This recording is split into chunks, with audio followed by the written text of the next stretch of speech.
Welcome to my weekly vlog number 4. This has been a very dramatic week, and I'm still devastated about the events in the US. Once again, the devil has shown his ugly face. Injustice is present in many parts of the world, every day. But more than ever, we are able to combine our voices against injustice and make it one strong voice against racism. And this voice can become one giant step towards more fairness and more justice in the world. Whenever you experience just the slightest amount of racist thoughts, actions, or words with whoever you might be, and it makes you feel uncomfortable deep inside, don't just stay silent. Speak up.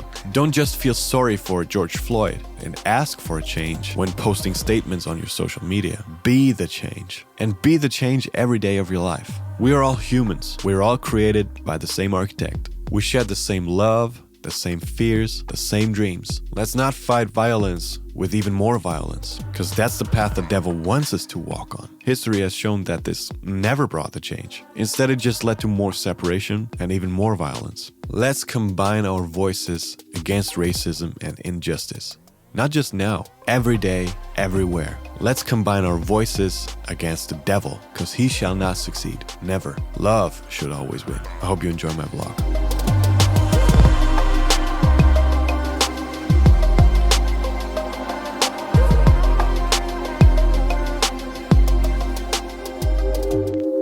Video chats became the #1 form of communication during the global pandemic.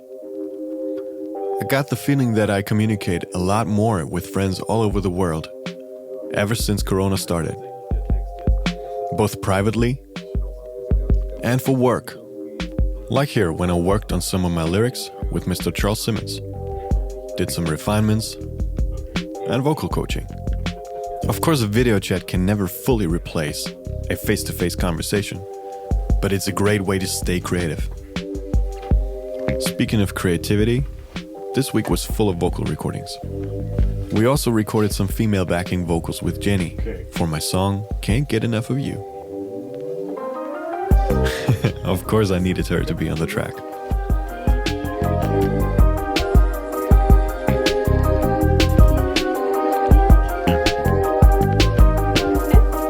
Now that the song is close to the finish line, it's also time to think about the video concept. I've been spending a lot of hours this week planning out the video shoot. The script is nearly done, and I just found the perfect cast. But there was a lot more to do this week. Okay, so here we are at a completely different location. This is my storage. I rented this place from a friend of mine. I always ended up putting stuff in here that I don't necessarily need. And here we are. So this is the mess I created. Some old PA stuff, some old bass stuff. I got a bass cabinet in here, my bass board, some carpet, some music stands, mic stands, all that kind of stuff. And I finally need to clean it up because they need a storage for themselves. So here I am, cleaning up the mess. The one, the only baseboard. This is the platform I'm standing on in the Martin Military House. I've been looking for this one such a long time now. This has been such a great concert, and I want to thank each and everybody who was there, on stage, off stage. I just loved it. The largest cabinet I own, it's a 212 and 210. Mic stands, you can never have enough.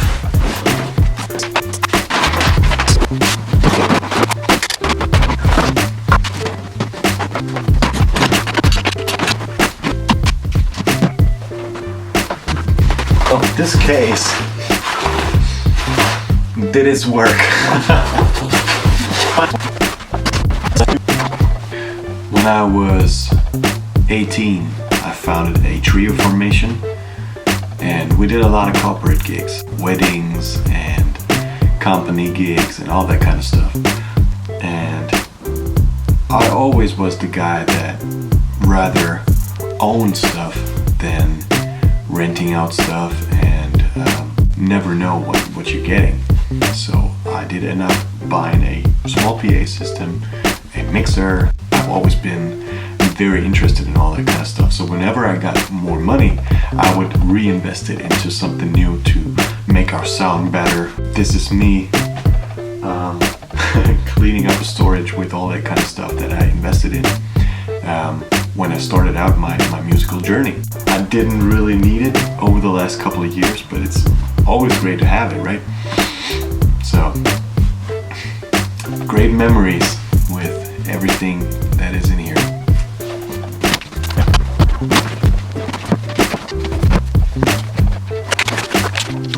Back when I wasn't able to afford any kind of bass cabinet, I played through these very inexpensive monitors right here from T-Bone, the box. It's a very inexpensive monitor. It's a 12-inch speaker, and I played bass over two of these guys for a good amount of years. And I gotta say, I still love the sound of them, so I kept them, and I would use them as a PA system every once in a while. But yeah, I played so many gigs on them, and I'm so super happy about every memory that I created with these monitors. So I definitely want to keep them at least a couple more years, and they're gonna get into the new storage, and maybe I'm gonna need them again.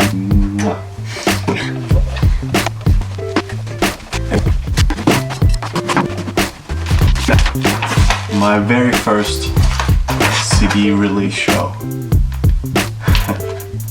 Honesty release. Great memories.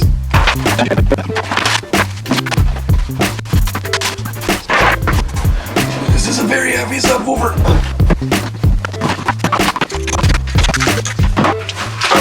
Once upon a time, I was going through a phase when I thought I needed a very large pedal board, like Yannick Wisdala kind of style.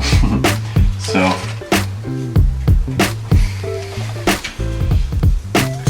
I think I overdid it a little bit. This one's for sale now.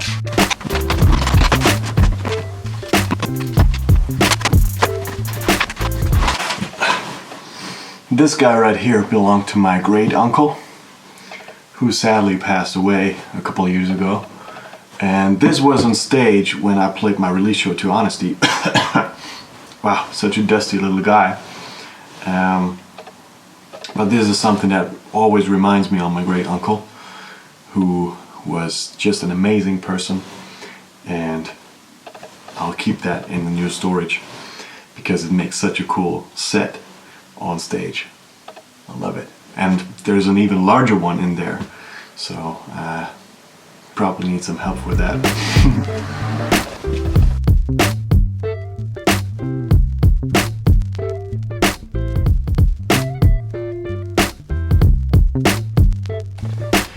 Oh my god, this has been pretty tough. Jumping back and forth between a couple storages. But now I'm finally done. I still got a lot of stuff in my car, but some of that is going to remain in the car, and some is going to go to eBay and all that kind of stuff. It's been a journey, and I'm super happy that I got it done now. So now I'm ready for a shower. I was so happy to see one of my bass heroes jumping in on a live stream this week. Magnum Coltrane Price from the Funk Unit, and Nils Landgren and Wolfgang Hafner. He just was a huge inspiration ever since I started out playing bass. I remember having this live CD. Yes, it was a CD back then by Wolfgang Hafner. I had this little Sony Discman. And what I would do is I would put the earbuds, of course they were all wired back then. I would put the earbuds into my ear. Then I would put my bass into an Ibanez bass combo that I owned back in the day. Then I would plug in some headphones in a headphone out of this Ibanez amp. And then I had different ones back in the day, but I had like closed headphones. And what I would do is I would put them over my earbuds. And then I would start the song, of course, on the Discman, and I would just play along to that. And I remember just figuring out the bass lines that Magnum Coltrane Price was playing, for example, on the song Timeout by Wolfgang Hafner, which I really, really loved. And he also did raps on that. And he's just an amazing guy. Go check him out. And I felt truly inspired that he joined us in a live stream. That so reminded me of these days sitting in my room for hours and hours practicing with earbuds and headphones over the earbuds.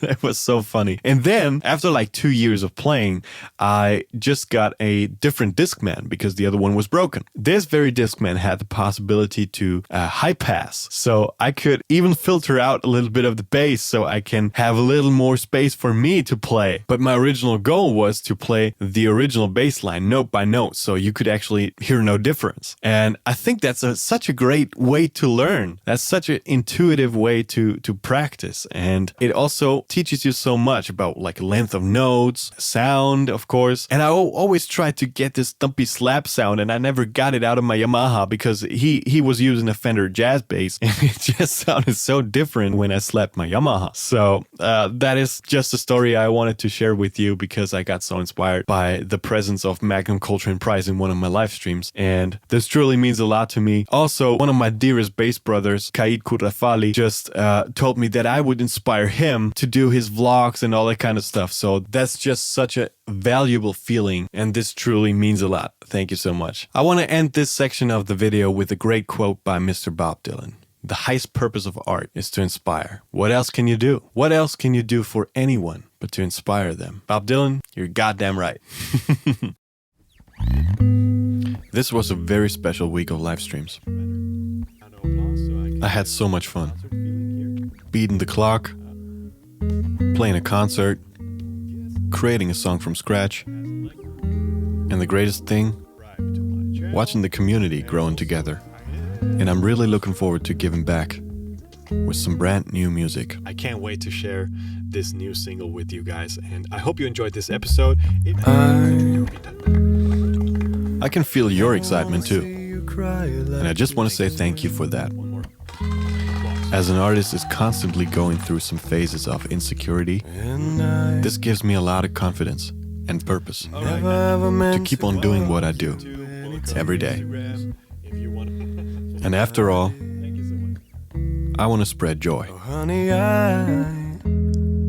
Wherever you're watching this from, I'm glad you're part of my community. And I truly hope that I can inspire you, give you joy, or encourage you to strive for your dreams. Because that's what I do. And you are a part of the journey. Thank you so much for watching today's vlog. I truly appreciate that you're part of my community, and it's such an honor for me seeing my community grow every week ever since I started these live streams and the vlogs and all that kind of stuff. That makes me really, really proud, and I gotta say that this week's live concert was probably the most special to me so far because I told you about the backstories of my songs, and this truly meant a lot to me, and the responses were so amazing, and I'm truly happy to have you guys. I'm truly happy that you guys interact in such a great way and being respectful and cheering up each other, cheering up me. That just gives me the necessary confidence to just continue this journey and continue producing great content for you guys. I can't wait to share even more with you, and I can't wait for more live streams. I can't wait for more music, but I also want to show you more about me personally because I think I owe it to you